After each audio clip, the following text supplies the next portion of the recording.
comfortable wins in the Big Ten are not frequent, maybe, or haven't been frequent. What does it kind of mean to you guys to be able to have a game like this where you've got a double-digit lead throughout the second half? You know, they're probably comfortable for you. They're not comfortable for me because you know that every team's got to run in them. In the way Iowa has been playing, they have been playing some of their best basketball. I mean, they beat Minnesota, hit 12 threes. They played fantastic against Nebraska in a loss, but they played them toe-to-toe. So the game really concerned me. And then being up with a team that's still learning how to win and learning how to lead and being consistent, you know, maybe the energy level and the toughness is going to drop a little bit. You might have seen that the first couple minutes there in the second half, and then bang, they turned it right back to start winning possessions, defending and rebounding. And then we saw the ball go back at the basket. So again, there's a lot of positives I'm going to take from this game. Pat, could you address getting past your win total of last year, equaling your Big Ten win total this early in February? Could you address that first, and then also think about it in the context that Sandy has basically said she really wants to see improvement within the Big Ten? How important is that, or do you not care about that? That's a good question. Thanks for asking it, Mark. Thank you. You know, I just got to get our team better, and I can't get caught up in wins and losses because truthfully, when I do, that's when you become more stressed out and more worried, and you're not being the best coach you can be. So I'm going to focus on this team, my staff, and how I can get them better every single day and worry about my culture. So when my culture is good and the players are in a good place and I'm meeting with them individually and I'm meeting with my staff as often as I am, well, guess what happens? You start to win. So I'm going to stay focused on here and now. I'm going to stay present and get better tomorrow when we get up. I'm going to watch this film tonight, and I'm going to watch it again tomorrow, and then we'll get better. But that's got to be the approach for me. And as far as Sandy, I can't. You know what? I've done that. I've already done that. I did that in year 5. Guess what? It didn't work out for me, right? But it did because I kept my job. But if I'm worried about, what administration's going to do and how I'm going to handle it, and it's not good for anybody. I'm distracted, and I can't be distracted for this team. Not right now. Not as good as we're playing.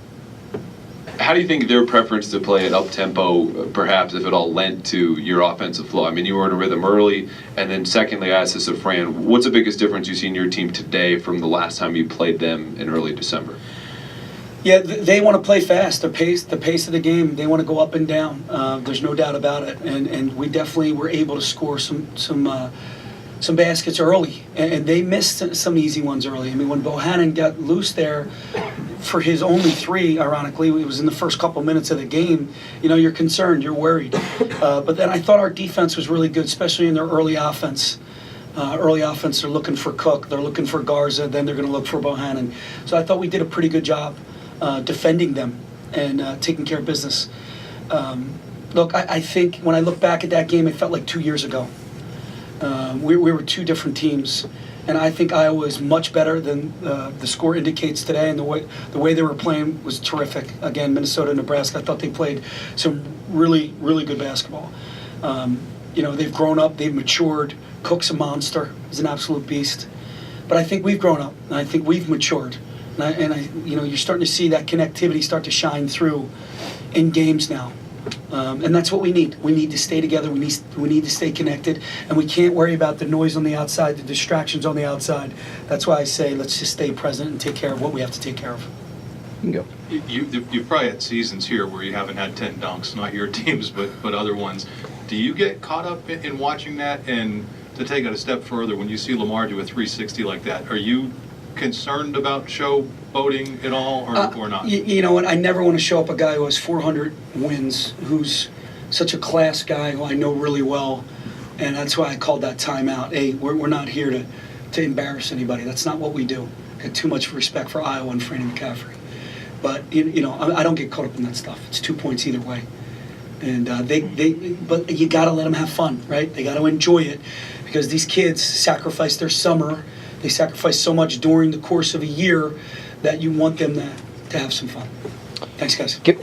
One more last one, sorry. Just one more. Sorry. Just give. supposed to get my wife a birthday present. I'm like running behind you. Let's go. You're I killing think me. he would understand that. Given I know, Mark. You're right. you guys are wasting time. Okay, anyway.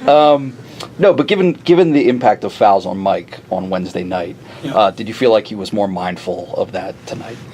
You know what I thought he did tonight? I thought he grew up from the Michigan State game because he got emotional, Right. with Ward, and that could have turned very ugly. But I took Mike out, trying to make sure we had him for the rest of the game and for Iowa. I didn't want him to do anything silly. I thought, Pencil really hit Mike pretty hard on a cross screen, and Mike got really mad. But he looked at me and goes, "I'm good." I thought that was a big time breakthrough right there. And he needs to do that because we need him to stay in the game.